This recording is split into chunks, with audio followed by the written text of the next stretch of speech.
It started with the kind of phone call you only get once in a lifetime or once in a nightmare. I was lying on the couch, half asleep, my room lit by the blue hum of a cheap television when the ringtone cut through the silence. Midnight exactly. The number was unknown, the area code foreign. I almost didn't answer, but something in the stillness of that moment made me pick up. Maybe it was desperation. Maybe it was something else entirely. The voice on the other end was calm, measured, like a priest reciting from memory. "Mr. Darius Hale?" he asked. I confirmed, rubbing the sleep from my eyes. "You applied for the night security position." I didn't remember applying to anything that paid as well as what he described next. €6,000 a month, housing included, minimal contact with others. Just observation and report writing. No cameras, no weapons, no questions asked. That last part should have been a red flag, but I was broke, and broke men see opportunity where they should see warning. He gave no company name, only an address, Vicolo dei Morti, near the southern wall of Vatican City. The irony didn't hit me until much later. He said I'd be briefed upon arrival. When I asked what I'd be guarding, there was a pause, a brief inhale, and then, "Not what, Mr. Hale? Who?" Before I could ask, the line clicked dead. The next morning, an unmarked envelope was slid under my door. Inside was a single-page contract, embossed with a faint watermark that seemed to shift when held under light. It was an Ouroboros, snake devouring its own tail, but the scales looked like eyes. The contract was short, almost disturbingly so. Just 5 lines labeled regularly, Watcher's Rules. I read them once, didn't understand, and signed anyway. Hunger, rent, and regret have always been stronger motivators than reason. The next night, a black car picked me up from my apartment. The driver didn't speak a word. We passed the marble facades and narrow streets until the Vatican walls rose before us, ancient and indifferent. But we didn't stop at the gates. Instead, the car veered down an alley that seemed to slope underground. By the time the engine stopped, we were beneath the city itself. The air smelled like old parchment and candle smoke, and somewhere far away, a bell tolled. Not the grand, ceremonial kind, but something smaller, lonelier. A man in clerical black waited by a wrought iron door. He was tall, expressionless, and carried a lantern whose flame didn't flicker. "Sign in," he said, handing me a ledger bound in cracked leather. The pages were filled with names, some crossed out in thick ink, others burned through completely. I hesitated before writing mine. He nodded once. "You are the observer for Section XII. Remember the 5 rules. If you fail to follow them, you will not be dismissed. You will be kept." The corridor beyond was lit by a single red bulb. The walls were lined with narrow wooden doors, each marked by a different symbol. Some looked like Latin letters, others like sigils from nightmares. Mine was at the very end, a symbol shaped like a closed eye with 3 vertical lines running through it. "Room 7, he said. "Do not enter without permission. You watch through the glass only. The occupant will not speak to you, and you will not respond if it does." The room was colder than the hall. At its center was a reinforced observation window, tinted on my side, transparent on the other. A wooden chair sat before it, facing inward. The light flickered above me, but inside the cell it remained steady. I could make out the shape of something, or someone, sitting on the cot, unmoving, cloaked in white cloth. I checked my watch. 12:03. The shift had begun. The first hour passed in silence. I tried reading the small instruction manual they'd left on the desk, a Latin-English guide filled with odd prayers and cautions. Never look upon the signum diaboli directly. If the subject speaks, record the words but do not answer. If the glass fogs, avert your gaze. The tone was almost clinical, like a hospital pamphlet written for exorcists. At around 1 in the morning, I heard movement from inside the cell. Not footsteps, breathing. Slow, rhythmic, wrong, like someone imitating how lungs should sound. I leaned closer. The figure on the cot turned its head, the cloth stretching in a way that didn't match the shape beneath. For a moment I thought I saw its face, eyes too wide, mouth sewn shut. But when I blinked, it was still again. The next night I brought coffee and a small cross I'd taken from a church gift shop. The man in black who escorted me to my post noticed it and shook his head. Objects of faith confuse them, he said. They don't hate, they mimic. He said nothing else. By the third night, I'd memorized the rules. Rule 1, never look directly at the marks. Rule 2, never write the name you hear. Rule 3, never open the door no matter the voice. Rule 4, never pray out loud. Rule 5, never stay after dawn. Simple, almost too simple, but simplicity hides the sharpest traps. Around 2:47 a.m. the intercom buzzed. A voice, low, rasped, familiar, came through. Darius, I froze. No one in the facility called me by name. I turned toward the window, but the glass had fogged completely. You shouldn't have signed, the voice whispered. He's watching through you. I dropped the cup, hot coffee spilling across the ledger. When I blinked, the fog was gone. The figure in white was lying back on the cot, unmoving, but the reflection in the glass wasn't mine. That was the first time I broke Rule 1. I stared at the mark above the door too long. It pulsed like a heartbeat, the lines shifting, widening into a slit. A faint warmth spread behind my eyes, then something sharp, like fingers pressing from inside my skull. When I turned away, tears of blood had traced down my face. The man in black found me like that during the morning inspection. He said nothing, only wiped the blood with a white cloth and muttered a prayer in Latin. I should have quit then. I should have walked away, contract be damned. But I kept coming back, drawn by something I couldn't name. Every night the figure moved more. Every night I felt less like I was guarding something and more like I was being tested. On the 7th night, I found a note on the desk. The handwriting was mine, but I never wrote it. He's behind the door tonight. I never heard the latch turn. I never saw the door open. But the light in the cell went out, and when it came back on, the cot was empty. The observation glass reflected only darkness. Then, slowly, the same calm voice from that first phone call came through the speaker again. Congratulations, Mr. Hale. The position is now permanent. I'm still in room 7. The clock says 12:03 every time I look. The glass doesn't show me the cell anymore. It shows me the hallway outside. And someone is always standing there, watching. I think I understand the 5th rule now. Never stay after dawn. Because I haven't seen daylight since the night I signed. There's something about mirrors in old buildings that feels wrong. Not just eerie, wrong, like they don't belong to our world. The East Wing was never on my patrol schedule. It wasn't on anyone's schedule. The corridor was sealed off, marked by yellowing parchment wards plastered across the doorway, Latin inscriptions and wax seals that crumbled when you got too close. I told myself I wouldn't go there. But curiosity is its own kind of curse, and in this place, it's the most dangerous one. Started 2 weeks into the job. My assigned hall, Section XII, was quiet that night, too quiet. Usually there was the hum of generators, the faint echo of chants from deeper chambers, but that night the silence felt deliberate, like someone was holding their breath just to listen. The power flickered once, twice, and the emergency lights came on, staining everything in that faint Vatican red. I heard a sound then, soft, metallic, like glass vibrating under pressure. It came from the sealed wing. They told us the East Wing was abandoned after an incident decades ago. No one said what kind of incident, but I'd overheard one of the archivists mutter a word under his breath that stayed with me, specularium. I didn't know the meaning then. I do now. It means House of Mirrors. When I reached the door, the wards were gone, torn off, melted wax dripping down like candle tears.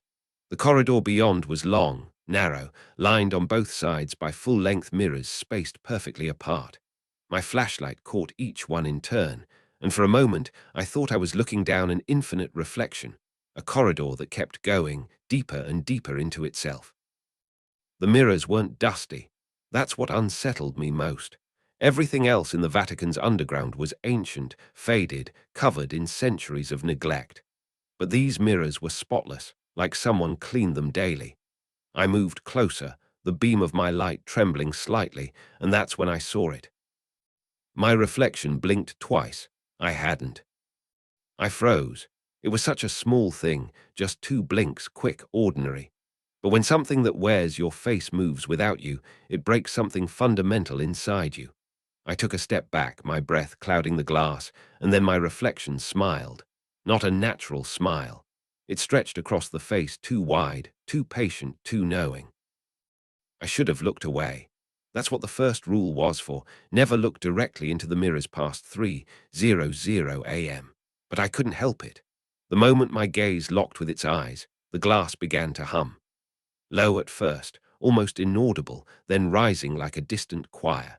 The sound vibrated in my bones. I thought it was the light buzzing overhead until I realized it was coming from inside the mirror. The reflection raised a hand and placed it against the glass. My body moved on instinct. I raised mine, too. The temperature dropped instantly. My fingers went numb as the air around me condensed. There was a thin layer of frost between my palm and the glass, and beneath that frost, something was moving. A second shape, darker, taller, standing just behind my mirrored self. It wasn't human. The hum stopped.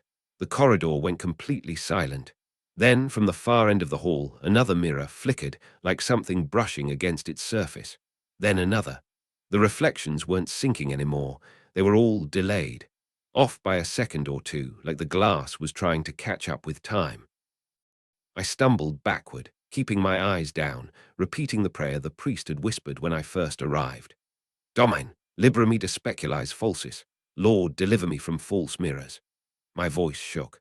The lights flickered again, and when they came back on, the mirrors had changed. My reflection was still there, but behind it, shadows now pressed their hands against the inside of the glass, fingers long and wrong, bending like wet branches. I turned and ran. I didn't stop until I reached section XIII. My pulse was a drumbeat in my ears. The man in black, Father Corrado, was waiting by my desk.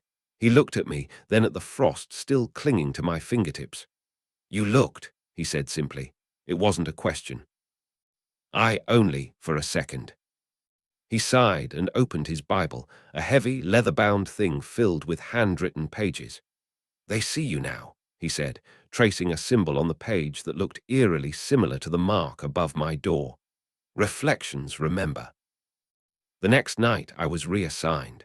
Observation duty suspended until further notice. The note was unsigned, but the implication was clear. I'd broken the rule, and now they were deciding what to do with me. I thought that was the end of it. I thought whatever I saw was confined to the East Wing. But at exactly 3:07 a.m., while sitting in my quarters, I caught movement in the corner of the mirror above the sink. My reflection blinked twice again, just like before, and then smiled. I shut off the light. When I turned it back on, the mirror was empty. No reflection at all. That was when I began covering every mirror in my room with sheets. I even broke the one above the sink. But glass, I learned, doesn't need to be whole to see you. Shattered pieces still remember. The next night I dreamed of the corridor. I was walking down it again, but this time every reflection was me. But not the me I remembered. Some were older, scarred, dressed in black like the priests. Others were pale, thin, eyes hollowed out like grave. Each one mouthed something as I passed, the same word over and over. Stay. I woke to find one of the sheets pulled from the mirror. Not torn, not disturbed, just gone. In its place, condensation had formed words across the glass, written backward but readable. We like your face. By then, I stopped sleeping. I tried talking to Corrado again, but he only handed me a rosary and said, Faith can bend glass. When I asked what that meant, he didn't answer. 2 nights later, during a blackout, I was ordered to inspect the East Wing again. Containment check, they called it. I told them I wasn't authorized, that I was still under review. They said, it's not an order from us, it's from below. I didn't know what that meant then, but I followed anyway. The halls were darker this time, my flashlight beam weak and trembling.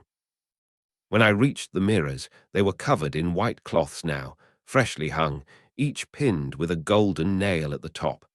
I felt relief for a second until I noticed the shapes beneath the fabric shifting, subtly breathing. One of the sheets trembled, then fell to the floor. Behind it was my reflection, but it wasn't mimicking me anymore. It was closer to the glass than I was, leaning forward with its forehead pressed against it. Its lips were moving, forming a single, silent word. Stay. The hum began again, louder this time, vibrating through the floor. The light in my hand flickered, then shattered, plunging me into total darkness. But even without light, I could see them, the reflections glowing faintly in the dark, hundreds of faces staring back, some mine, some not. They began tapping from inside the glass, each rhythm out of sync, 1,000 heartbeats of hollow hands. I turned to run, but every step I took, my reflection mirrored backward, perfectly inverted, sprinting toward me. When I reached the end of the corridor, there was no door, just another mirror. My reflection stopped, smiled, and whispered something I couldn't hear. Then it reached out, and the surface gave way like water. I don't remember leaving. I only remember waking up in my quarters, frost blooming across the mirror shards I'd left on the floor. They were humming again, faintly, like a lullaby sung backward. Now I keep the lights on all night. I avoid glass, polished metal, even water. But sometimes, when I close my eyes, I can feel my reflection leaning close, waiting. I think the mirrors are patient. They're waiting for me to blink twice again, so they'll know which version of me is ready to stay. They told me about the shadows on my second week, casually, as if it were routine maintenance, not a ritual. I remember the smell of diesel and incense mixing in the generator hall, that strange combination of the sacred and the mechanical that defines this place. Father Corrado had come to check on me, his lantern dim in the low air. "You've been here long enough," he said, his tone somewhere between warning and apology. "It's time you learned about the second rule." He led me down the corridor past the humming engines to a small hatch in the wall, waist height, painted black. The paint wasn't standard, it shimmered slightly, absorbing light instead of reflecting it. Beneath the hatch, carved into the concrete, was a Latin phrase, Umbra vivit carne, the shadow lives by flesh. "This is the chute," Corrado said. "Every night before 2:13 you'll feed it. Raw meat only, one piece, no substitutes." I stared at him, waiting for the explanation that never came. When I asked what happens if I don't, he simply replied, "You'll find out once, and only once." The first night, I followed instructions precisely. The meat was already waiting in the small refrigerator beside the hatch, uncooked, pink, oddly warm. I dropped it through the chute and heard it slide down into the unseen dark, followed by a wet sound. Not a splash. More like something catching, pulling, tearing softly. Corrado stood beside me, listening. "Good," he murmured. "It remembers kindness." That should have been the end of it. A ritual, a superstition. But superstition doesn't make the lights dim or the cameras glitch in sequence like a heartbeat. It doesn't make your shadow move when you're standing perfectly still. The night I forgot to feed it, everything changed. It was near the end of my shift, around 2:20 when the first flicker hit. The generator hummed unevenly, and the light above my head pulsed 3 times like it was signaling. I checked the control monitors, and every feed filled with static, except one. Camera 4 facing the east stairwell. The image rippled, distorted, but I could still make out movement. Something long and thin crawling along the wall, dragging itself upward, moving from one patch of shadow to the next. At first I thought it was a trick of the light, some distortion caused by power fluctuation. But then it turned its head, no, its shape, toward the camera. The static thickened, and I swear I saw eyes flash like candlelight through smoke. The monitors buzzed, lines tearing horizontally across the screen. I tried switching the feed, but each time I changed channels, the same figure appeared, moving closer, camera 6, then 9, then 12. It wasn't moving through the building. It was moving through the system. The final camera it appeared on was the one overlooking my corridor. The light above me flickered again. When the feed cleared, the monitor showed my hallway empty. But I could see, faintly, the shadow of a man stretched across the wall. My shadow. Except I wasn't moving, and it was. I turned slowly, and the corridor behind me was darker than it should have been. My flashlight beam seemed weaker, smothered midair. The shadow on the far wall stretched longer, deeper, until it touched my boots. And then it spoke. It wasn't words, not at first, more like the sound of a whisper forming without air, a vibration in the bones rather than the ears. Then, beneath the hum, a phrase emerged. You forgot us. The lights blew out. I don't know how long I stood there in the dark. My heart was pounding so loud I could hear it echo off the walls. Then something brushed my leg. I reached for my flashlight, and it snapped in half as if crushed by an unseen hand. I bolted back toward the generator room, half running, half praying. The chute door was still open, the smell of iron and rot stronger than before. I grabbed the nearest piece of meat, anything, and shoved it through. The sound that came from below was almost a sigh, a low, satisfied exhale that made the concrete vibrate. The air around me warmed slightly. The lights returned one by one, steady, almost gentle. My shadow settled again, its outline once more matching mine. When I told Corrado what happened, he didn't seem surprised. "They're old," he said. "Older than scripture. When the foundation was laid, something else was buried with it. The early custodians made an agreement, a simple exchange. Light for offering, you forget, they remind." I asked what the shadows were. He hesitated. "They are what remains when faith loses form. The church calls them relicta lux, leftover light. But light decays, Mr. Hale. Everything holy eventually hungers." For weeks after, I followed the ritual religiously. 2:13 on the dot. Never earlier, never later. I learned to measure time by the tension in the air. The minute before the offering always felt thicker, like breathing through water.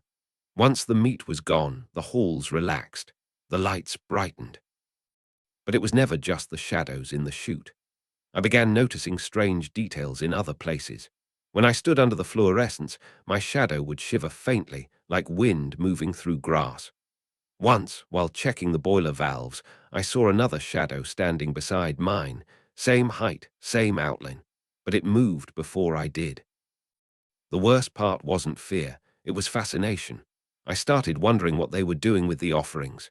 The chute angled down toward something. I could hear dripping, sometimes breathing, but the schematics didn't show any connected chamber. One night, curiosity overpowered caution. I attached a small infrared camera to a cable and lowered it down the chute. For the first 3 meters, all I saw was stone. Then movement. The walls rippled faintly, not like rock, but like muscle. The feed glitched once, and something pale flashed across the lens. For a moment I thought I saw faces, hundreds of them, pressed into the stone like fossils, mouths open, whispering. The camera jerked violently, then went dark. When I pulled the line back up, the cable was wet and frayed, and the camera was missing. After that night, the shadows grew bolder. They no longer waited until after feeding to move. They crawled along the corners, pooling at my feet even in full light. Once, when I turned my head, I saw one detach from the wall entirely, stand upright for a second, and then collapse back into darkness. I didn't tell anyone. How do you tell a priest that your shadow has started breathing? A few nights ago, I made another mistake. I fed them twice, once at 2:00, then again at 2:10, thinking it might keep them sated longer. At exactly 2:13, the walls trembled, and every bulb in the facility turned off simultaneously. The silence that followed wasn't emptiness, it was listening. I felt something cold move behind me, something large, folding through the air like smoke given purpose. A whisper came from everywhere at once. "Too much. You wake what sleeps." When the lights returned, there were marks on the wall beside the chute. Long vertical scratches, 4 of them, as if made by fingernails dragging upward from the dark. Beneath them, something had written in a thick, oily residue, "Balance or bleed." Now I count the minutes like a man waiting for judgment. The clocks here don't keep time properly anymore. Sometimes 2:13 comes twice. I keep feeding them because I can't afford to know what happens if I don't. But lately, I've noticed something else. My reflection in the glass of the monitors doesn't match the movement of my shadow anymore. They're separate, untethered. One watches, one listens, both are hungry. Sometimes, when I drop the meat into the chute, I hear something whisper my name, and I can't tell if it's thanking me or tasting how I'll sound when I forget again. There's a phrase painted across nearly every hallway of the lower levels, an old, fadding script in red pigment that looks too dark to be paint. Numen tacitum servata. The silent name is preserved. I'd passed it 100 times without thinking, another Latin relic in a building drowning in them. I never asked what it meant. I didn't have to. Every worker here knows better than to ask questions about the words carved into the walls. Questions are invitations.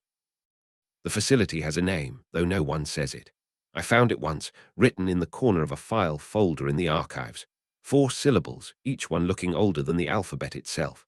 The ink had eaten through the paper, leaving a faint burn.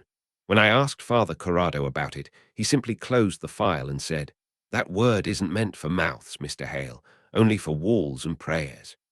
Then he told me the 3rd rule: never speak the facility's name aloud. For a while, I didn't even want to know what the name was. But you can't live surrounded by forbidden knowledge and not feel it scratching at the back of your skull. Curiosity has a sound. It whispers like paper turning itself. I started seeing the name in more places, carved into the elevator panels, etched behind peeling paint, scrawled faintly on the back of my ID card.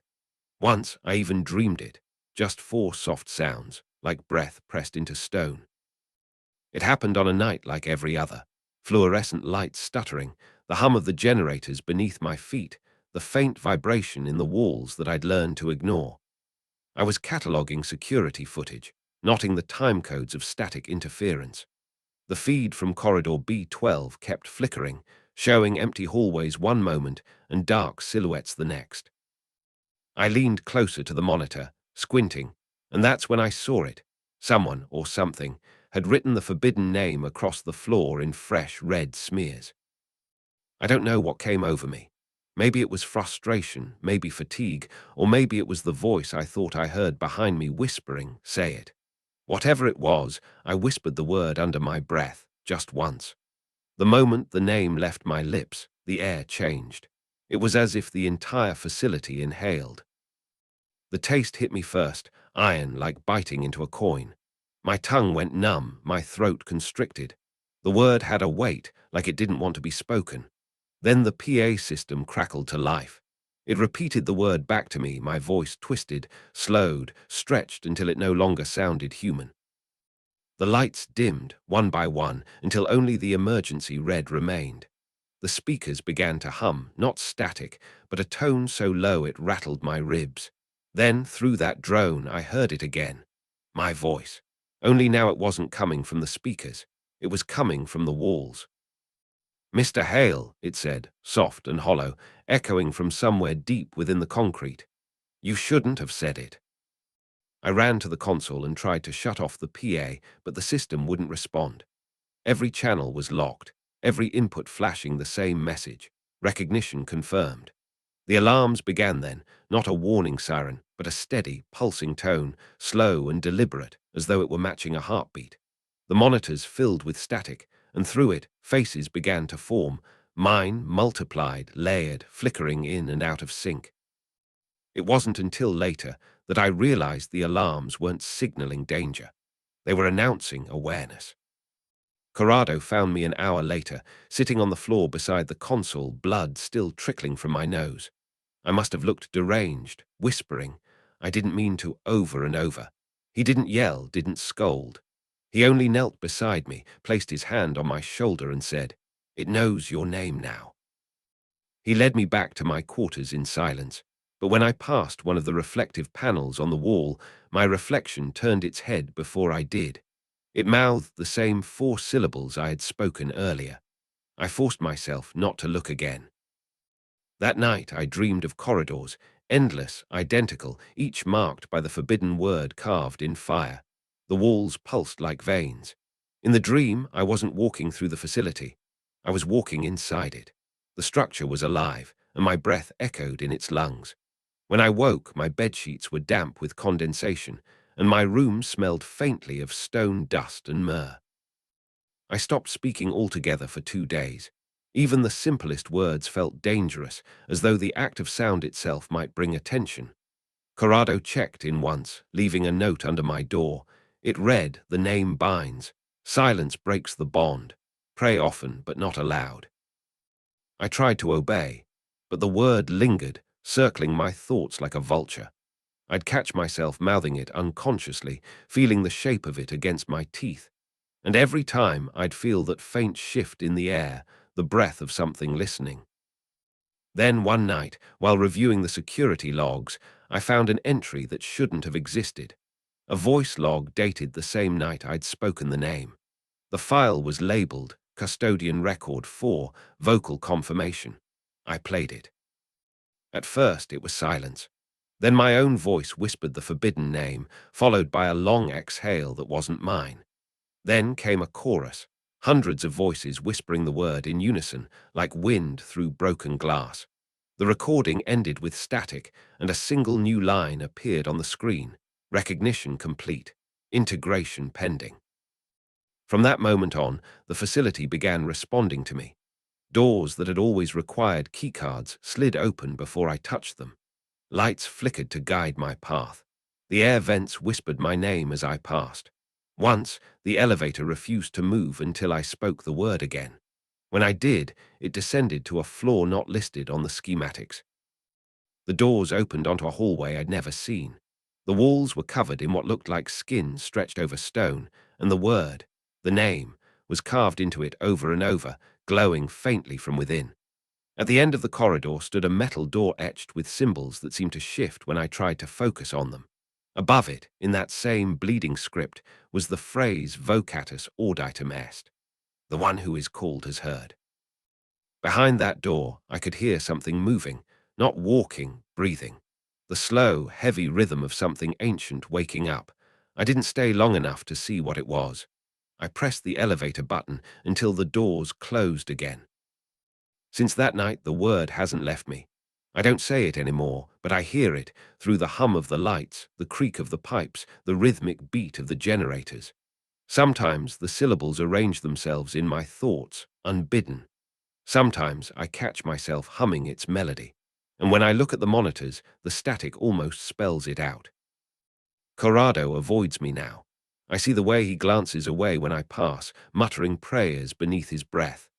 Yesterday, I caught him painting a new mark above my door, a sigil shaped like an ear with a line through it. I asked what it meant. He said, to keep it from listening through you. But I can feel it listening anyway. In the corners of silence, in the spaces between words. It doesn't need me to speak anymore.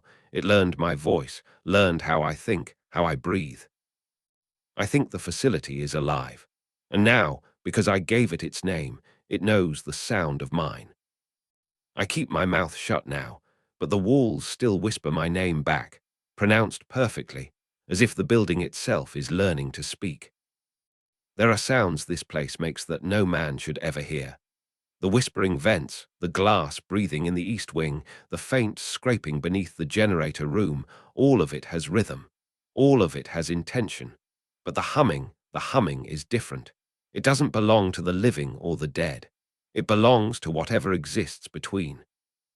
The first time I heard it, I was in the control room, logging the previous night's events, eyes stinging from fatigue. The clock had just passed 2:00 a.m. The cameras were quiet, their feeds looping through endless corridors lit by that sterile Vatican red. I was halfway through typing my report when I felt it, not heard, felt. A vibration rising from the floor through the soles of my boots. It began as a faint hum, steady, mechanical, harmless. I thought one of the lower turbines was struggling again. But then something changed. The vibration grew uneven, pulsing, almost alive. Dust began to drift from the ceiling tiles, trembling as if stirred by breath. The hum deepened, and the fluorescent lights flickered once, twice, then dimmed. On the monitors, every hallway camera showed the same thing, an invisible wave moving down the corridors, bending the air like heat over asphalt. Objects rattled in its wake, clipboards, loose tools, fragments of paint falling from the walls. "Power surge," I whispered, though the room was empty. The hum grew louder, resolving into a frequency that almost resembled a chant, a low, sustained tone repeating at perfect intervals. I could feel it vibrating through my ribs, pressing against my teeth. It wasn't mechanical anymore. It was calling. Then I remembered Rule 4. If you hear the humming, hide. I'd seen the rule written before, scratched into the underside of desks, carved on the metal of the lockers, etched faintly into the control console itself. I thought it was a joke between custodians. But as the hum grew closer, moving from one hallway to the next like a slow tidal wave, The air turned cold enough for my breath to show. I dropped to the floor, heart hammering, and slid behind the security desk. The sound entered the room. I couldn't see anything, but the lights dimmed as it passed, each bulb dulling as though the energy was being pulled from it. The humming pressed against my skull, thick and resonant. I clamped my hands over my ears, but the sound was inside my head now, vibrating through bone. I could hear patterns in it, almost words, almost my own voice speaking back to me from a distance. Then everything went still. For several seconds, I didn't move. I could hear only my heartbeat, fast and shallow. Slowly, I lifted my head above the console, eyes scanning the monitors. Every camera feed was frozen on the same image, a long corridor empty, except for the faint shimmer of air at its center. A distortion, like something massive yet weightless, was standing there, breathing. The temperature dropped another degree. Frost began to creep across the monitors. That's when my earpiece crackled. A whisper broke through the static, faint but unmistakable. My own voice. You didn't hide fast enough. I tore the earpiece out and threw it to the ground. The humming stopped immediately. The silence that followed was worse, heavy, deliberate, as if the facility itself were holding its breath. When I finally dared to move, I went straight to the archives.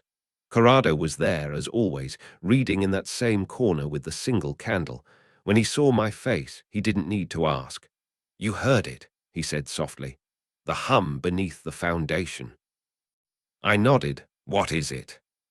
He closed his book, the leather cover sighing. "There are no names for it anymore. Some call it the breath, others the choir below, but the first custodians wrote of it as resonantia divina, divine resonance, a punishment for those who disturb the silence." I told him about the voice on my earpiece. He went pale. "It imitates you when it sees you," he said. "The hum isn't a sound, it's its way of finding where the walls are thin." I asked if it could get inside. He didn't answer directly. "The rule exists for a reason. If you hear it again, don't speak, don't move, don't pray, just hide." Then he handed me something small, a strip of lead foil inscribed with symbols that shimmered faintly in candlelight. "Wrap this around your radio. Sound carries through copper, but not through faith." That night, I followed his advice. I disabled every transmitter, wrapped the earpiece in the foil, and kept my flashlight close. The hum didn't come again for several days, and I almost let myself believe it had passed. But in this place, calm is never mercy, it's preparation. On the fifth night, just after 2:00 a.m., the vibration returned, stronger, deeper. The lights dimmed again, one by one, from the far end of the hall toward me. I ducked under the desk instinctively, pulling my knees to my chest. The hum was louder this time, pulsating with rhythm, each wave pressing harder than the last. Through the metal floor, I could feel it moving, ascending. The security monitors flickered. This time, instead of empty corridors, they showed shapes. Shadowed figures standing motionless in the middle of the hallways, their outlines warping with the sound. There were dozens of them, maybe hundreds, all facing the same direction, the control room. Then, in the reflection of the blank monitor beside me, I saw one more figure. My own silhouette, standing perfectly still on the other side of the room. I didn't move, neither did it. Then slowly it tilted its head, not like a human would, but in a jerking, mechanical angle, as though the idea of motion was new to it. The humming swelled, filling the air until it felt like liquid pressing against my lungs. My ears popped. I couldn't breathe. The shadow on the monitor began to open its mouth. And then silence. Every monitor blinked to black. The hum vanished, leaving only a faint ringing in my ears. I stayed under the desk for nearly an hour before crawling out. The control room was freezing. My breath came out in plumes. The shadow was gone, but the air smelled faintly of metal, like the inside of a bell after it's been struck.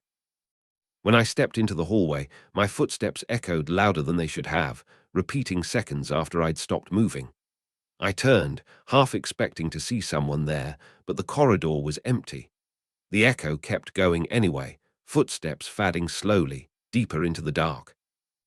The next day, I asked Corrado what happens if you don't hide. He looked at me with that same weary resignation and said, "Then it learns your rhythm.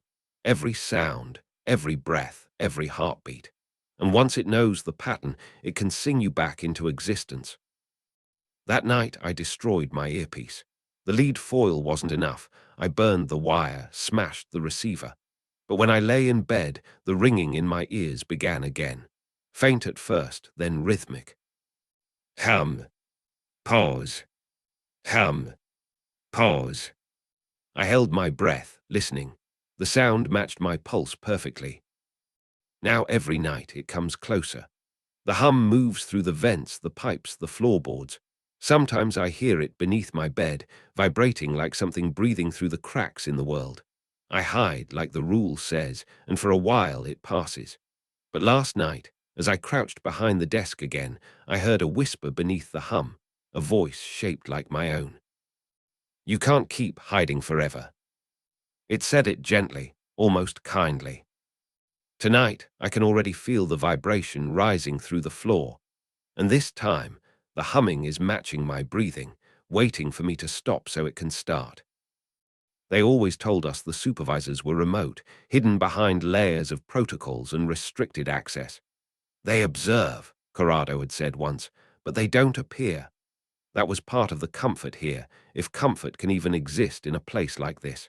The absence of faces meant you could almost pretend this was just a job, not a sentence. But the night he came, that illusion shattered. It was a few minutes past midnight when I first noticed something off. The hall lights flickered in sequence, not random, not a power surge, but rhythmic, deliberate. I'd been on edge ever since the last encounter with the humming, and every sound felt like a threat. The air tasted metallic again, that faint scent of ozone before a storm. Then the intercom clicked on with a tone I hadn't heard before, 3 low chimes, almost ceremonial. A voice followed, soft, measured, and somehow too perfect. "Custodian Hale, remain at your post, supervisor inbound." No one had ever said those words before. No one ever came. The supervisors were ghosts, existing only in directives and red-stamped memos. I waited, staring at the door, half convinced it was a test of obedience. But then footsteps echoed down the corridor, slow, steady, and oddly hollow, as if the solids hitting the floor were slightly out of sync with gravity. When the door opened, the man standing there looked almost ordinary, pressed black suit, silver tie, clipboard tucked neatly under his arm. But the longer I looked, the more wrongness I found. His ID badge was blank, his skin too pale under the fluorescence, and his smile, God, that smile, was stretched too wide, as though his face was remembering how to imitate kindness. "Mr. Hale," he said, voice smooth as glass, "you've been here some time now." "Yes, sir." I stood, trying not to stare at his eyes. They were dark, but not from color. They reflected nothing, no light, no shape, not even me. "I follow the rules." He nodded once, flipping through the empty clipboard. The pages didn't make a sound when they turned. "All 5. My mouth went dry. 5. His head tilted. "You've only learned 4, haven't you?" The room felt smaller suddenly, as if the walls had moved closer. My throat tightened. "The 5th hasn't been revealed." He smiled again, teeth too even, too numerous. "Ah, then perhaps we're early." He stepped closer. I could feel the air temperature drop with each step. Behind him, the security mirror on the wall flickered faintly, static dancing across its surface like light behind frosted glass. The reflection didn't match. While he stood still, the mirrored version of him leaned forward, whispering into my mirrored ear. I couldn't hear what it said, but the shape of the word was unmistakable. "Run." "Tell me," he said softly, drawing my attention back. "Have you been faithful to the regulations?" "Yes. Truly. Yes." The lights dimmed again, just for a second, but in that blink I saw movement, shadows crawling up the corners of the room like insects. The mirrors pulsed faintly, distorting the shapes behind me. In the reflection, I wasn't standing still. I was shaking my head, slowly, rhythmically. The man's grin widened. "You seem uncertain, Mr. Hale." I glanced at the mirror again. My reflection's mouth moved, but my voice came from him. I said yes, I managed to whisper, but even to my own ears, it sounded unconvincing. He took one more step until we were nearly face to face. The smell of him was wrong, sweet, like decaying flowers. His voice dropped to a whisper, but the sound vibrated through my chest. Do you know why the fifth rule isn't written? I swallowed hard. No, sir. His smile faded, replaced by something colder, emptier. Because it isn't meant to be read. He leaned closer, his breath cold against my ear. When the fifth rule is revealed, run. The lights went out. In the dark, I heard the scrape of a chair moving, the click of the clipboard falling to the floor, and something else. The low, trembling hum that I'd hoped never to hear again. But this time, it wasn't coming from beneath the floor. It was inside the room. I reached for my flashlight, flicked it on, and nearly dropped it. The man was gone. But on the far wall, the mirrors still reflected him standing there, smiling, though the space was empty. My reflection was gone too. Only his remained. Then the intercom crackled again. Test in progress, the same voice announced. Custodian compliance pending. The mirrors began to flicker faster, cycling through images like a malfunctioning feed. I saw corridors, cells, the generator chute, and something moving between them, all tall, black, shifting like smoke. I heard footsteps approaching again, but they didn't match the first man. These were heavier, uneven, like something dragging itself. I turned to run, but the door had sealed shut, the metal frame glowing faintly red. The hum swelled, vibrating through the floor, through my bones. On the desk, the blank clipboard had changed, ink bleeding across its surface, forming words that seemed to carve themselves into the paper. Fifth rule, never open when called. The intercom blared again, louder now, distorting into static. Beneath the noise, a voice, my own, was whispering, "Open it. He's here to help." The mirrors flashed white. When my vision cleared, there were 3 of me standing in the reflections, each one slightly different, one smiling, one crying, one staring straight at me with hollow black eyes. The air around me pulsed once, and then silence, total silence. Even the hum stopped. I don't remember collapsing, but I woke up hours later on the floor, the lights bright again, the room back to normal. The clipboard was gone. The mirrors were clean, but my ID badge had changed. It was blank now, just like his.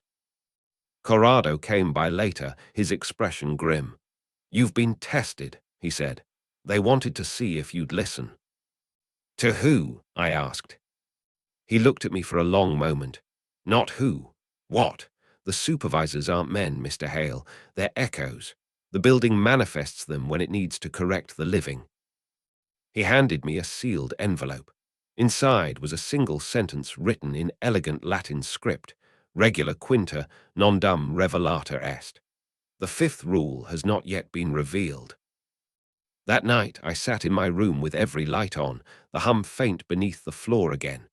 Every so often, the intercom clicks and I hear breathing, my own voice murmuring the words he said. When the fifth rule is revealed, run. I don't know if it's a warning or a countdown. The whisper keeps coming through the speakers now, steady and calm. When the fifth rule is revealed, run. And God help me, I think I'm starting to recognize the voice as my own. The East Wing has always been wrong. Every sound feels heavier there, stretched through some unseen filter that makes echoes last longer than they should. Even the air smells different, like metal, incense, and something faintly organic. I avoid it when I can, but last night, during my patrol, I noticed a new shadow in the corner of the corridor. At first, I thought it was just a trick of the flickering lights. But as I got closer, I realized it wasn't a shadow. It was a door that hadn't been there before. Restricted 7B. The lettering was clean, too clean, as if it had been printed minutes ago. The steel surface looked polished, yet something about it made my eyes water when I tried to focus. It didn't sit flush against the wall. It pulsed, subtly. expanding, contracting like lungs beneath flesh. I told myself it was an illusion caused by bad lighting or my exhaustion. But when I reached out, I felt warmth radiating from it. The metal moved under my palm, pushing out slightly, as if something behind it had exhaled. Then came the whisper. At first it was soft, a low vibration under the hum of the generators. Then it grew clearer, forming syllables. Darius! My name, spoken in a voice so familiar it made my stomach tighten. It was Corrado. It wasn't the supervisors. It was me. I stumbled back, my boots scraping against the floor, breath coming in quick, shallow bursts. The sound continued, soft and patient, as though the door itself were waiting for me to listen. Darius, it repeated, this time slower. Do you remember the river? I froze. The river. No one here knew about that, not Corrado, not anyone. It was a memory buried so deep I'd almost convinced myself it hadn't happened.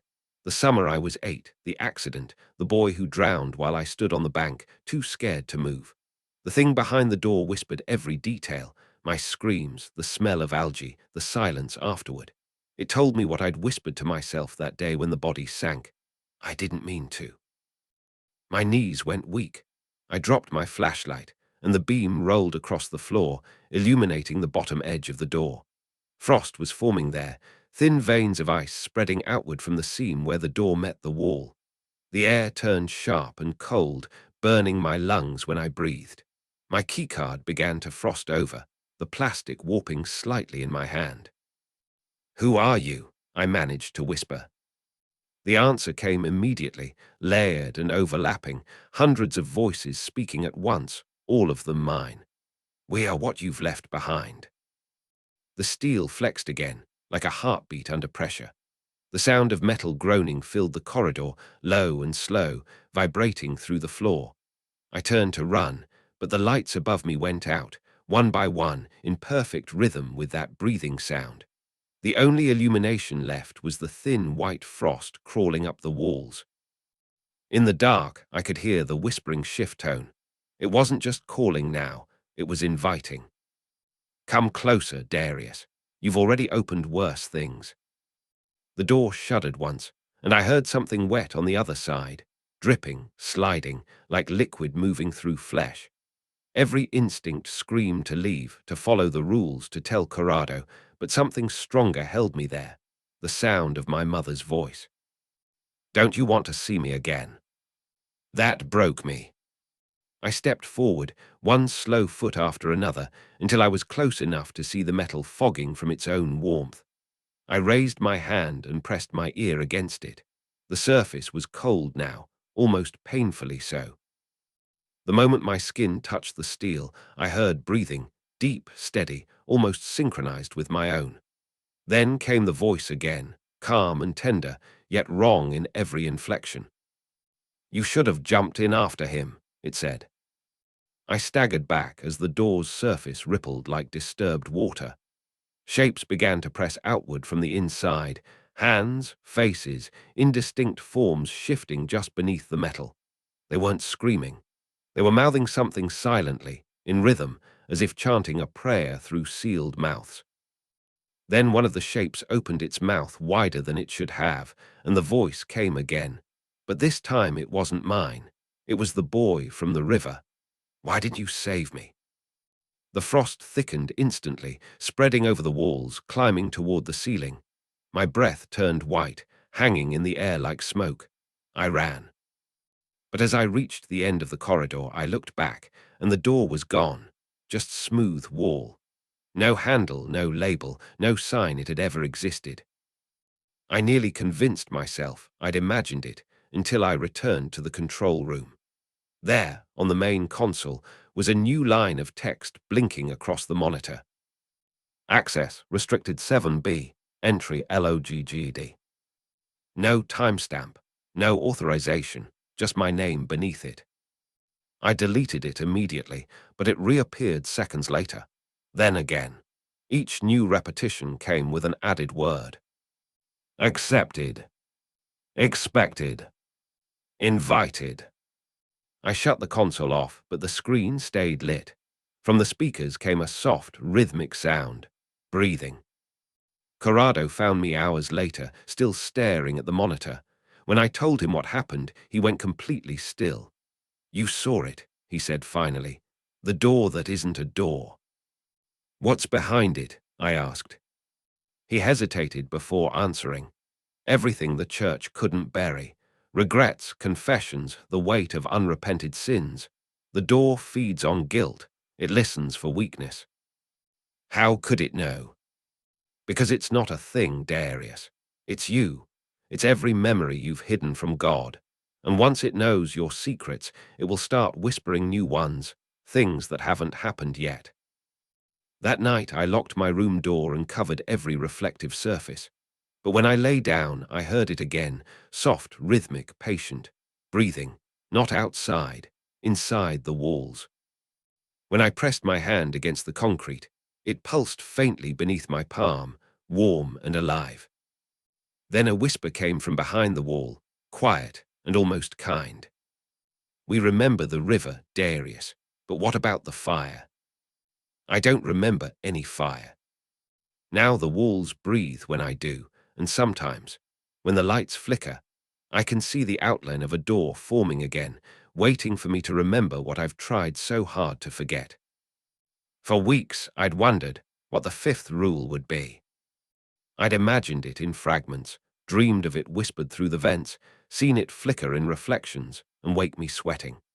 The first four had all been written in the same hand, black ink on parchment, Latin phrases scrawled beneath English translations, old but deliberate. Yet the fifth never came. It was as if the facility itself hadn't decided what it wanted from us yet. Until that night. It was 4:00 a.m. when I found the new sign.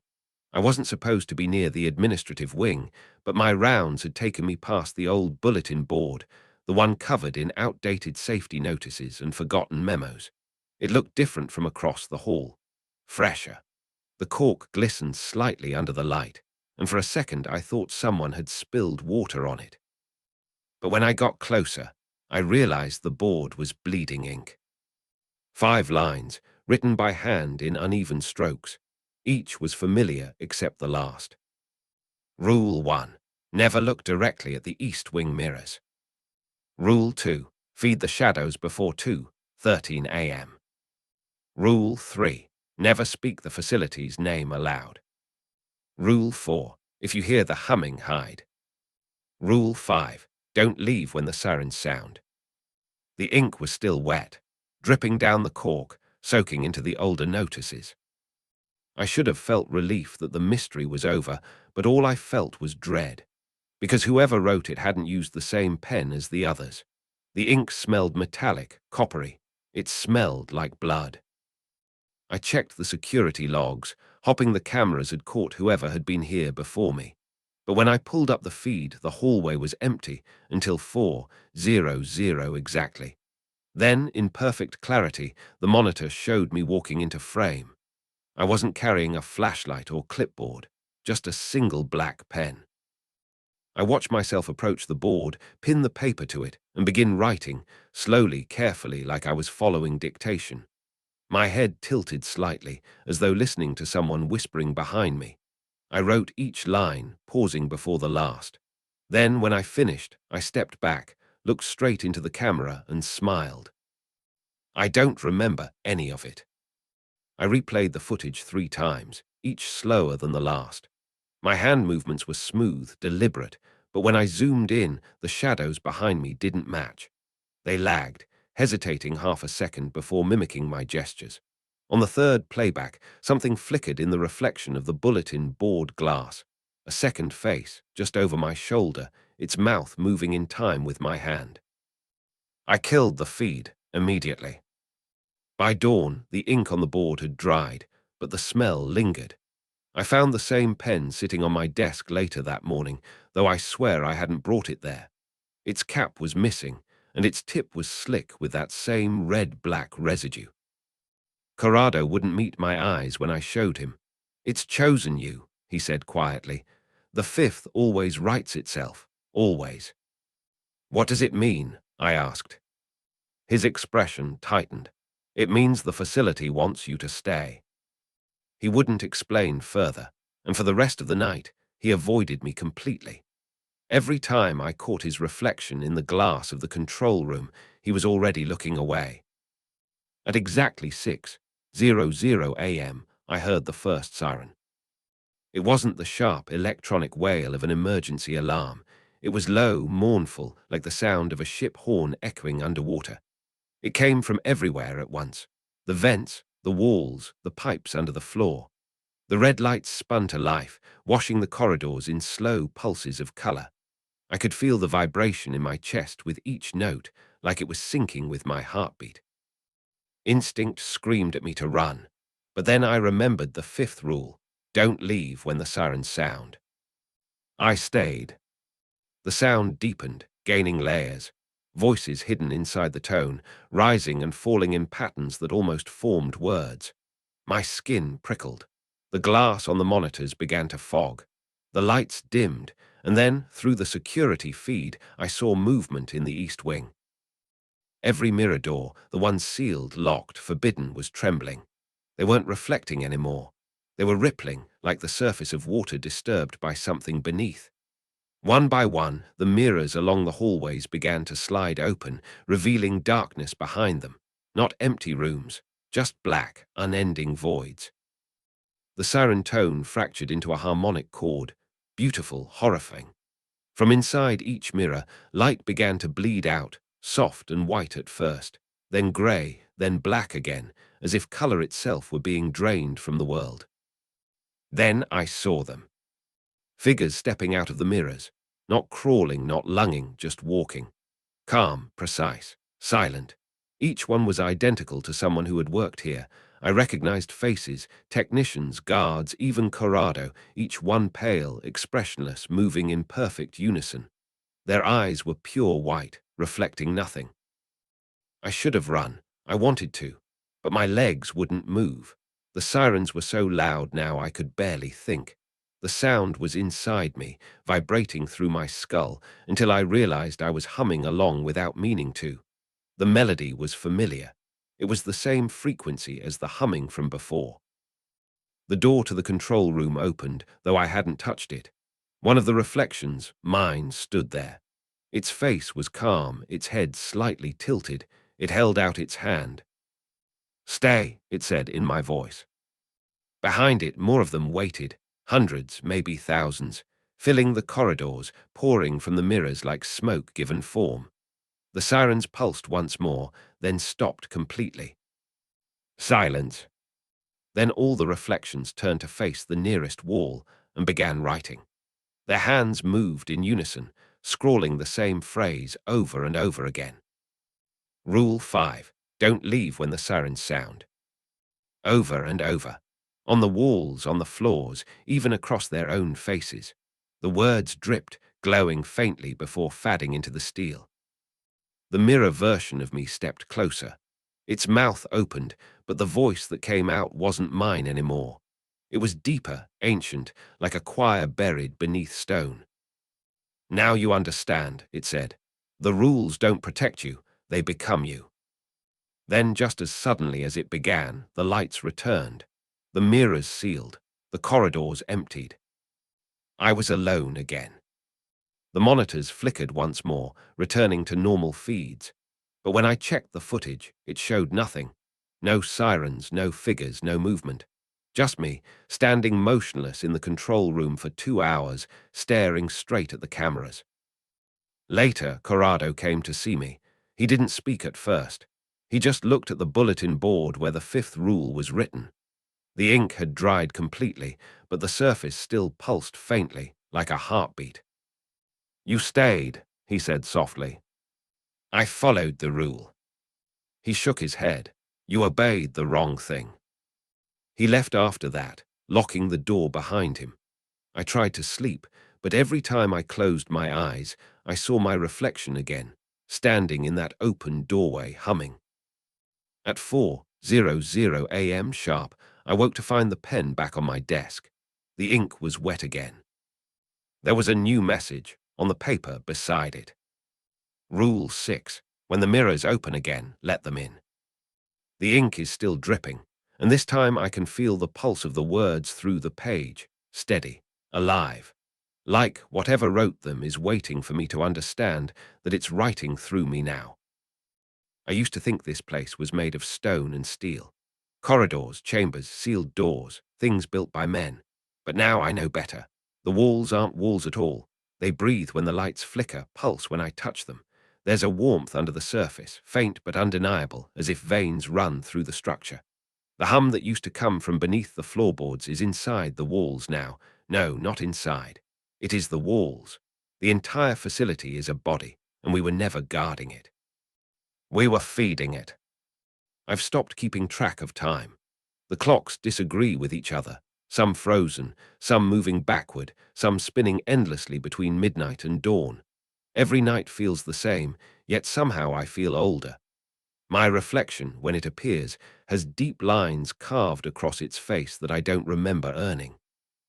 I can't tell what day it is, or if days even pass here anymore. This morning, if it was morning, I found my name written across the observation glass in room 7.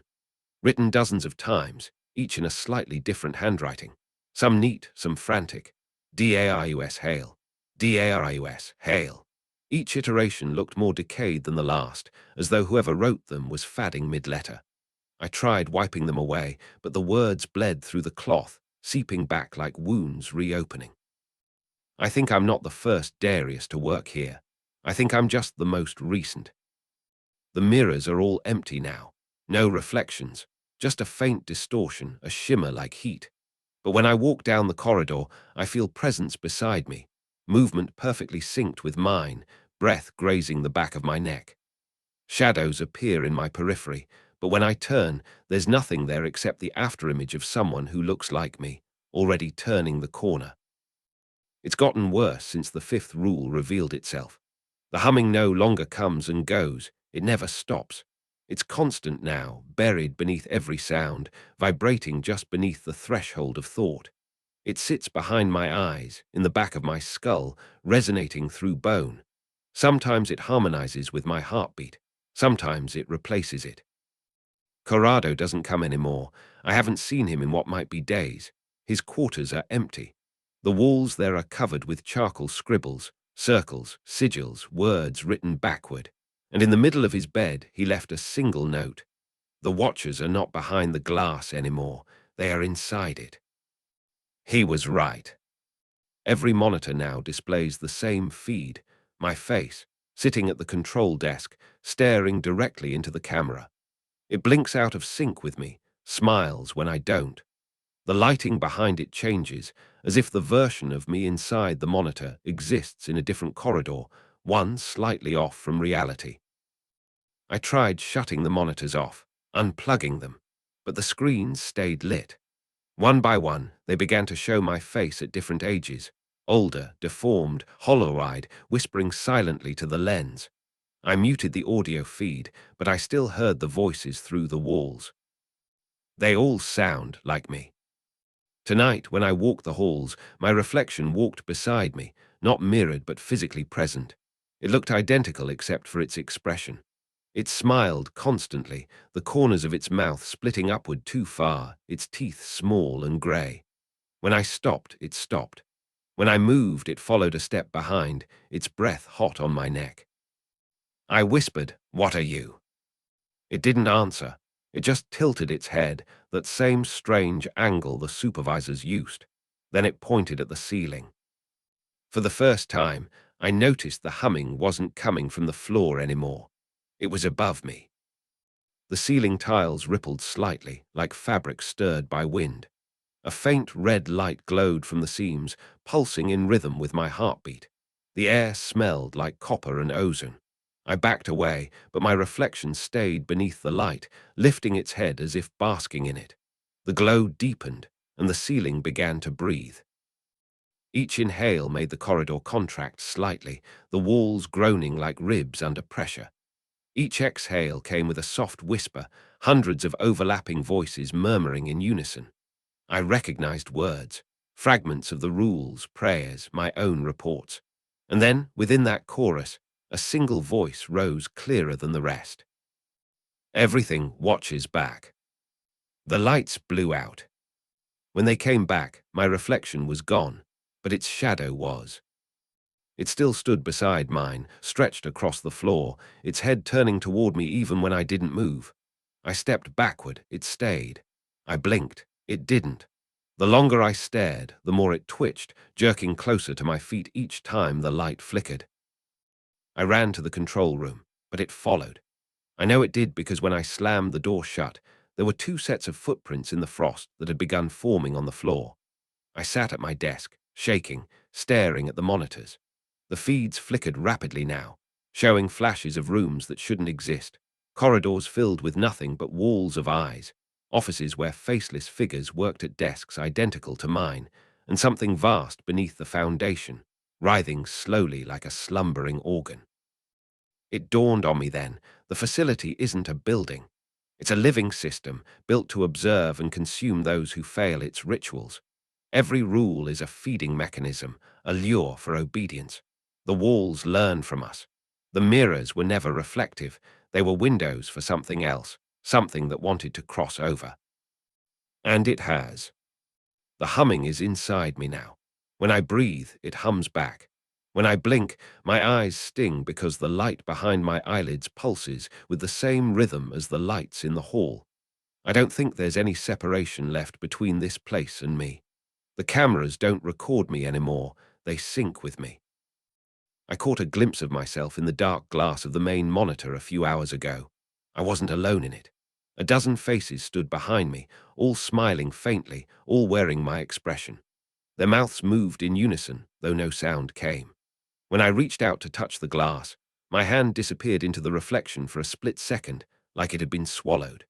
When I pulled back, my fingers were cold and wet, slick, with something clear that evaporated instantly. I think the facility is using me to finish itself, to complete the circuit. I feel it every time I speak, every time I write, every time I breathe. I used to think the rules were there to keep us alive. Now I think they were instructions for becoming part of the system. I've been here longer than I remember.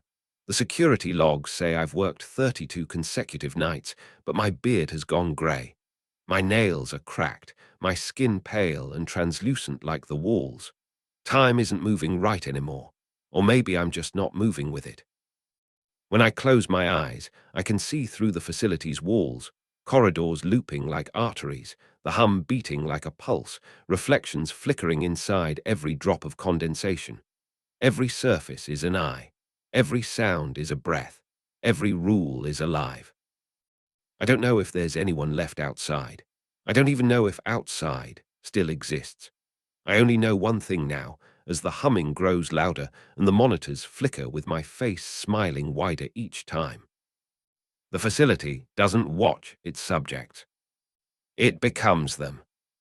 I can feel the walls blinking now, slow and deliberate, and when I blink with them, I see my reflection in every direction, smiling, whispering the only truth that still matters. Everything watches back. I don't remember how long it's been since I last saw daylight.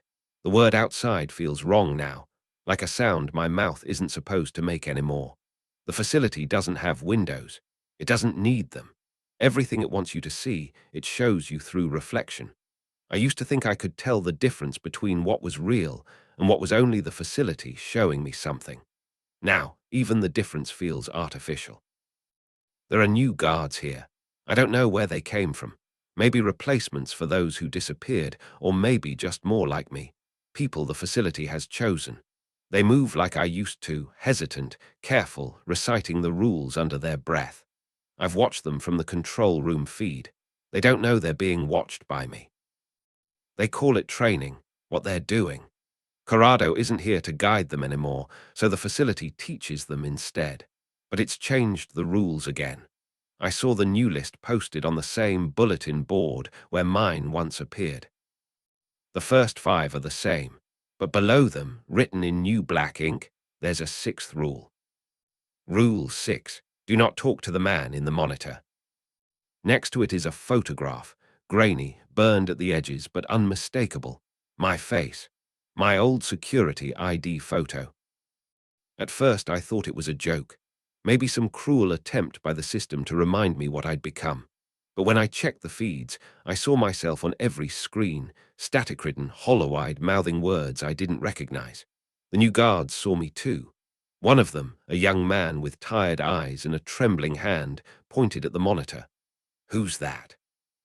The others told him not to look, not to speak, repeating the new rule. He didn't listen. He leaned close to the screen, and for a second the feed stabilized. My reflection, my other self, looked up and smiled. His lips moved, and though the audio came through as static, I could still feel what he said. I said it once too. "Don't break the rules." The guard flinched back, shouting for help. The others rushed in, and all the screens went black at once. When they came back, he was gone. They never found him. I tried to warn them, tried to speak through the cameras, but my voice doesn't sound like me anymore. It comes through as a low, droning hum, the same tone that once vibrated through the floor, through the walls, through my bones. They don't hear words when I speak. They hear static. But when they dream, I think they hear me then. They've started calling me the Sixth. I see them scrawl it in their notes, whisper it in the hallways when they think the cameras can't hear. The Sixth still watches. The Sixth doesn't sleep. The Sixth whispers warnings. They think I'm a ghost. Maybe I am. Sometimes I see them walking the corridors I once patrolled. The mirrors have returned, polished, gleaming, almost alive. Their reflections lag by a second, just like mine used to. When the guards pass, their reflections don't follow right away. They stay behind for just a moment longer, watching, waiting. I try to count how many of them are left. There were 10 when they arrived. Now only 6 remain. Each time one disappears, a new monitor lights up in the control room. Another face joins mine on the screen, vacant, pale, flickering. Each one whispers fragments of the same sentence, incomplete, looping endlessly. The rules don't protect you. They teach you how to stay still. Sometimes the remaining guards hear it too. They look up at the monitors with terror in their eyes. One of them, the woman who replaced my old shift, started covering the cameras with tape. The next day, the tape was gone, peeled away neatly. In its place, written on the lens in perfect handwriting, was the same message, "I see you." I didn't write it, not consciously, but I can feel when the facility moves through me now, when it uses my thoughts like wires. Every time I think of home, I see corridors. Every time I close my eyes, I see the monitors. And when I dream from both sides of the glass. One night, I don't know when, the sirens started again. Deep, mournful, endless. The guards panicked just like I once did. I saw them gather near the stairwell, shouting over the sound. Some tried to run. I wanted to tell them not to. Don't leave when the sirens sound. But when I tried to speak, my mouth didn't move. Only the speakers did. The youngest one, a boy barely 20, looked directly at the control room camera. His lips were trembling. "Sir, are you still in there? Are you alive?" I wanted to answer. I did answer. I told him to hide, to follow the rules. But my voice reached him as a hiss, then a low groan, then something else, something that made his expression collapse into horror. He backed away slowly, shaking his head. "No," he whispered.